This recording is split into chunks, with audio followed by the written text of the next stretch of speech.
வணக்கம். சாரி படிப்பதிலிருந்து நான் சீனன். TN SET exam model test எப்படி எழுதுறது அப்படிங்கிறத பற்றி இப்போ இன்னைக்கு பார்ப்போம்.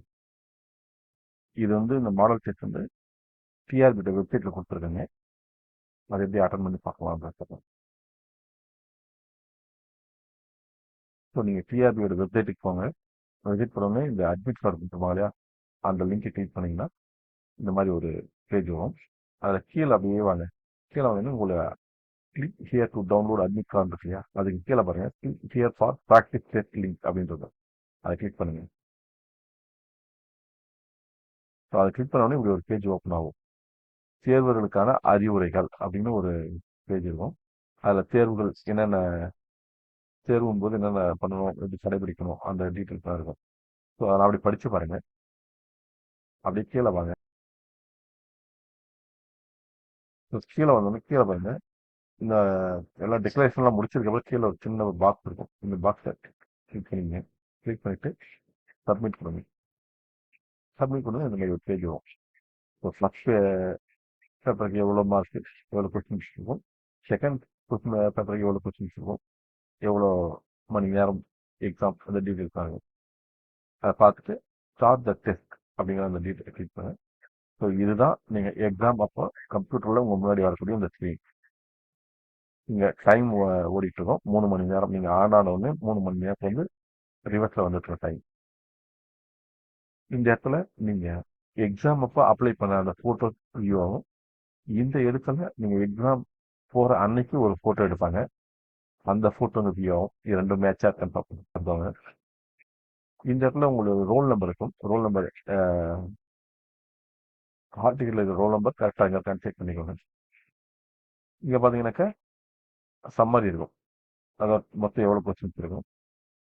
இந்த மாதிரி கலர் இருக்கும். இந்த ஆன்சர் பண்ணால் அது க்ரீனில் காட்டும். புக் மார்க் பண்ணிச்சுன்னா அது ப்ளூவில் இருக்கும். ஆன்சர் பண்ணாத கொஸ்டின் ரெட்டில் இருக்கும். ஸோ ஃபஸ்ட் கொஸ்டின் பாருங்க. இந்த மாதிரி தான் இருக்குது. இங்கே 150 நம்பர், 150 எண்கள் இங்கே காட்டும். ஸோ ஒவ்வொரு கொஸ்டினாக நீங்கள் எடுத்துக்கலாம். நீங்கள் உங்களுக்கு எந்த தேவையோ அந்த நீங்கள் ஸ்டார்ட் பண்ணலாம். ஸோ ஃபஸ்ட் கொஸ்டின் பார்த்தோன்னே இப்போ இந்த மாதிரி ஃபஸ்ட் கொஸ்டின் இருக்கு. அதை கிளிக் பண்ண உடனே இங்கே பார்த்தீங்கன்னா க்ரீனில் வந்துச்சு பாருங்க. ஸோ இதை வந்து நான் ஆன்சர் பண்ணிட்டு இருப்பேன். க்ரீன் வந்துச்சுன்னா அந்த இதை ஆன்சர் பண்ணிட்டு இருப்போம். அடுத்து இங்கே நெக்ஸ்ட் அப்படின்னு கொடுத்துக்கலாம். அப்படி இல்லைன்னா இங்கே இருக்கிற நம்பர்ஸ் கூட போய் நீங்கள் கிளிக் பண்ணிக்கலாம். இப்போ உதாரணத்துக்கு நான் 2வது கொஸ்டின் பார்க்குறேன். எனக்கு அதுக்கு ஆன்சர் தெரியல அப்படின்னா அடுத்து நான் 3வது கொஸ்டின் போகிறேன். 3வது கொஸ்டின் பார்க்குறேன். 3வது கொஸ்டின் ஆன்சர் பண்ணுறேன். அடுத்து நெக்ஸ்ட் விடுறேன். அடுத்த கொஸ்டின் ஆன்சர் பண்ணுறேன். அடுத்து நெக்ஸ்ட். ஸோ ஒரு கொஸ்டின் நல்லா பொறுமையாக படித்து பார்த்து ஆன்சர் பண்ணுங்க. இடையில நீங்கள் ஆன்சர் பண்ணல அப்படின்னாலும் ஒன்றும் பிரச்சனை இல்லை. கடைசியாக தான் ஆன்சர் பண்ணிக்கலாம். உங்களுக்கு தெரியாத கொஸ்டின் நீங்கள் விட்டுட்டு கூட போயிடலாம். நெக்ஸ்ட். இப்போ இங்கே தெரியல அப்படின்னா நெக்ஸ்ட் கூட நெக்ஸ்ட் கொடுத்துக்கலாம். ஸோ அடுத்து நான் உடனே அடுத்து தெரியல, அடுத்து போகிறேன். 7வது கொஸ்டின் போகிறேன். ஸோ இந்த மாதிரி நான் கொடுத்துட்டே போகிறேன். எனக்கு ஏதாவது ஒரு கொஸ்டின் கொஞ்சம் டவுட் இருக்குது. இப்போ வந்து 6வது கொஸ்டின் போகிறேன். எனக்கு இந்த டவுட்டாக இருக்குது அப்படின்னா நான் வந்து ஆன்சர் பண்ணுறேன். ஆனாலும் எனக்கு கொஞ்சம் டவுட்டாக இருக்குது அப்படின்னா இங்கே புக் மார்க் திஸ் கொஸ்டின் அப்படி இருக்கும். இதை கிளிக் பண்ணி வச்சுக்கோங்க. ஸோ இந்த மாதிரி ப்ளூவில் காட்டும். கடைசி நேரத்தில் இப்போ நம்ம இதை இது பண்ணிக்கலாம். ஆன்சர் பண்ணாமல் விட்டாலும் சரி. இல்லை எனக்கு இந்த ஆன்சர் பண்ணிட்டேன், ஆனால் கொஞ்சம் எனக்கு டவுட்டாக இருக்குது அப்படின்னா இந்த புக் மார்க் பண்ணி வச்சுக்கோங்க. ஆன்சரே தெரியல அப்படின்னா கூட நீங்கள் ஸ்கிப் பண்ணிட்டு போயிட்டே இருக்கலாம். ஸோ நெக்ஸ்ட் நெக்ஸ்ட் இப்போ ஒவ்வொரு கொஸ்டினாக டைப் இது பண்ணிகிட்டே இருங்க. உதாரணத்துக்கு ஏ 8th கொஸ்டின். 8th கொஸ்டின் நான் இப்போ ஆன்சர் பண்ணுறேன்.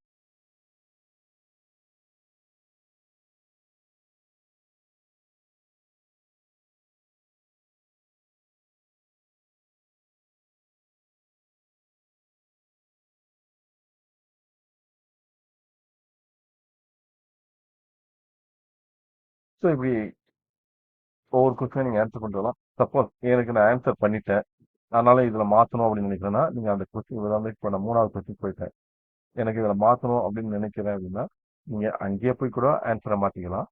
அப்படி இல்லை அப்படின்னா கிளியர் ரெஸ்பான்ஸ் எந்த கொஸ்டின்ல உங்களுக்கு டவுட் இருக்கோ அந்த கொஸ்டின் மேலே கிளிக் பண்ணிட்டு கிளியர் ரெஸ்பான்ஸ் தான் இந்த ஆன்சர் போயிடும். அதுக்கப்புறம் கூட நீங்கள் மாற்றிக்கலாம். ரெண்டுமே ஒன்று தான். நீங்கள் ஆன்சரை ஆட்டோமேட்டிக்காக போய் மாற்றினா மாறிடும். இந்த கிளியர் ரெஸ்பான்ஸ் கொடுத்தும் மாற்றிடும். ஸோ இப்படி ஒவ்வொரு கொஸ்டினாக நீங்கள் பண்ணிட்டே வாங்க.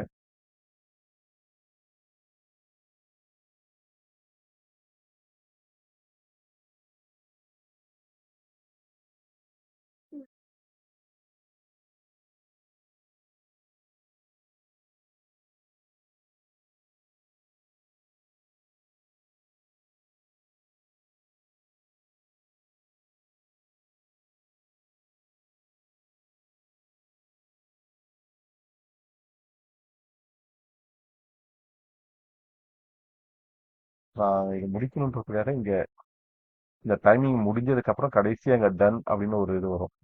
அதுக்கு தான் அதை கிளிக் பண்ணதுக்கப்புறம் டைம் முடியும் போது வரும்.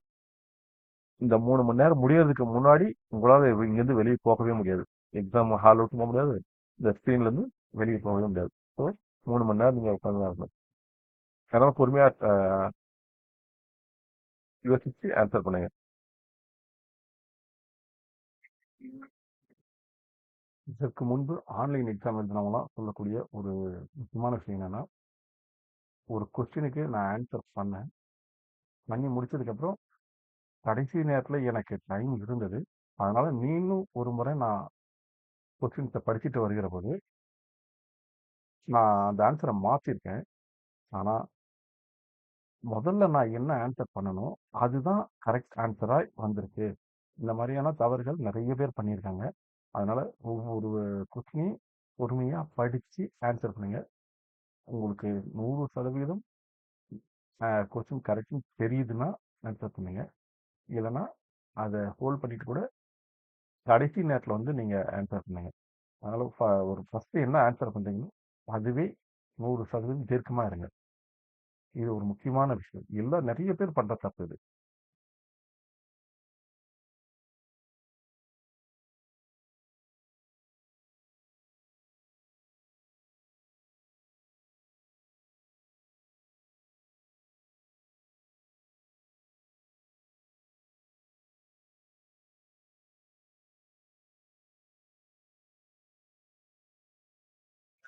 ஆன்சர் பண்ணிட்டேன்.